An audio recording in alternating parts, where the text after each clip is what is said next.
இந்த அம்மா அவங்க பொண்ணு கிட்ட நல்லா கான்சென்ட்ரேட் பண்ணி படிக்கணும்னு நைட்டு தூங்குறதுக்கு முன்னாடி நட்ஸும் பாலும் கொடுத்து குடிக்க சொல்லி சொல்றாங்க.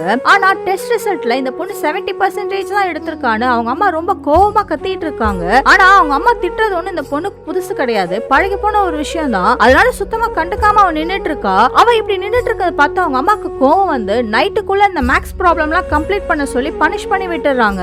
அடுத்த நாள் ஸ்கூலுக்கு போறேன்னு வேக வேகமா இந்த பொண்ணு வீட்டை விட்டு கிளம்பி போயிடுறா. அவங்க அம்மா கூப்பிட நிக்காம போறத பார்த்து அவங்க அம்மாக்கு சந்தேகம் வந்து அவ ரூம போய் செக் பண்றாங்க. அங்க இருக்க அவளோட பர்சனல் டைரியை படிக்கும் போது அவளுக்கு என்ன பிடிக்கும் பிடிக்காதுன்னு அதை எழுதி வச்சிருக்கா. அதே கோவத்தோட ஸ்கூலுக்கு போய் பார்த்தா அங்க கிளாஸ்ல ஃபேர்வெல் நடந்துட்டு இருக்கு. அங்க இந்த பொண்ணு மேக்கப் போட்டு உட்கார்ந்து இருக்க பார்த்ததுமே அவங்க அம்மாக்கு கோவம் வந்து அந்த மேக்கப்பை கலைச்சு விட்டுட்டு பயங்கரமா திட்டிட்டு இருக்காங்க.